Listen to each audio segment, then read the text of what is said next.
Hello friends, welcome back to my channel Debleena Rashi ব্লগে তোমাদের অনেক অনেক স্বাগত জানাই। আজকে আমি পুরো দোকানের মতো স্টাইলে এগ তড়কার একটা রেসিপি তোমাদের সাথে শেয়ার করব। তাহলে চলো বন্ধুরা, বেশি কথা না বাড়িয়ে আজকের রেসিপিটা তোমাদেরকে চলো দেখিয়ে দিই। প্রথমেই আমি তড়কাটা প্রেসার কুকারে ভালো করে সিদ্ধ করে নিয়েছি ও রসুন পেঁয়াজ আদাটাকে ভালো করে কেটে নিয়েছি। রসুনটাকে শুধু ছাড়িয়ে নিয়েছি আর পেঁয়াজটাকে মাঝারি সাইজ করে কেটে নিয়েছি চৌকো চৌকো করে, আর আদাটাকে ছুলে রেখেছি। পেঁয়াজটাকে একদম কুচি কুচি করে কাটার কোনো দরকার নেই, এরম চৌকো করে কাটলেই হয়ে যাবে। এবার চলো রান্নাটা তোমাদের দেখিয়ে দিই। প্রথমেই গ্যাসটা জ্বালিয়ে একটা কড়াই বসিয়ে দিয়েছি, তাতে বেশ সামান্য পরিমাণে সর্ষের তেল দিয়ে দেব।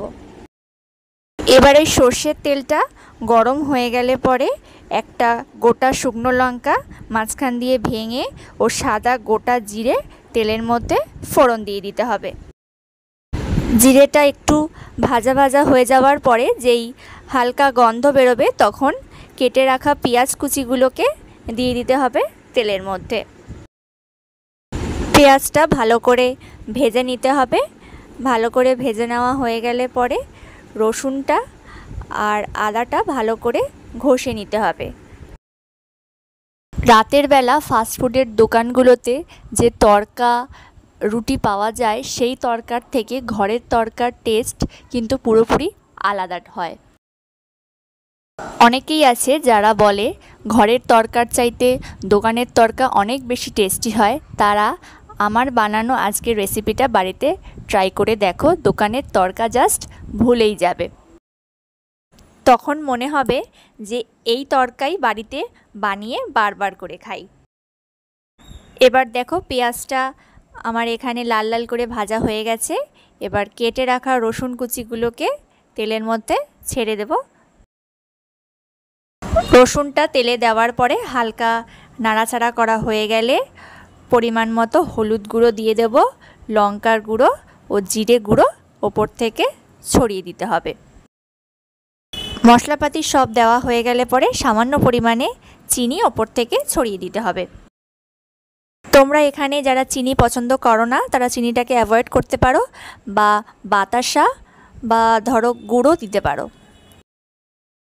মশলাটা আমার এখানে ভালোভাবে কষানো হয়ে গেছে।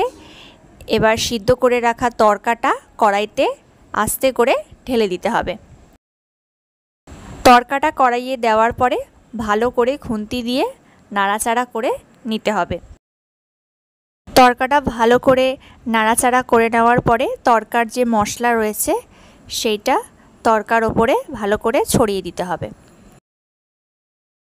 এবারে গ্যাসটা জ্বালিয়ে একটা ফ্রাইং প্যান গ্যাসের ওপরে বসিয়ে দিতে হবে, তাতে সামান্য পরিমাণে সর্ষের তেল দিয়ে দিতে হবে। তেলটা গরম হয়ে গেলে পরে একটা ডিম ভেঙে সেই প্যানের মধ্যে দিয়ে দিতে হবে।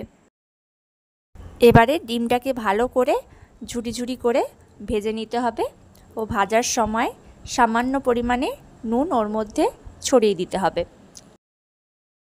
এবারে দেখো ডিমটা কি সুন্দর ঝুড়ি ঝুড়ি করে ভাজা হয়ে গেছে। এবার তড়কার মধ্যে এই ঝুড়ো ডিমটাকে ঢেলে দিতে হবে ও ভালো করে নিচ থেকে নাড়িয়ে দিতে হবে তড়কাটাকে ভালো করে নাড়িয়ে নেওয়ার পরে গরম মশলার গুঁড়ো তড়কার ওপর থেকে ছড়িয়ে দিতে হবে ভালো করে। তাহলেই আজকে আমাদের রেসিপি গরম গরম তড়কা একেবারে রেডি। এই তড়কাটা তোমরা রুটি বা ধরো রুমালি রুটির সাথে ট্রাই করে দেখতে পারো, খুবই ভালো লাগবে খেতে। তাহলে বন্ধুরা আজকের রেসিপিটি তোমাদের কেমন লাগলো? যদি ভালো লাগে তো অবশ্যই একটা লাইক করো, কমেন্টস করো, আর অবশ্যই ভিডিওটাকে শেয়ার করো। আর যাওয়ার আগে চ্যানেলটা সাবস্ক্রাইব করে দিতে কিন্তু একদম ভুলো না। আর আজকের এই রেসিপিটা অবশ্যই বাড়িতে একবার ট্রাই করো। তাহলে বন্ধুরা আজকের ভিডিওটা এখানেই শেষ করছি। দেখা হচ্ছে পরের দিন অন্য কোনো নতুন রেসিপি নিয়ে। ততক্ষণ পর্যন্ত সবাই ভালো থেকো, সুস্থ থেকো। Tata, by.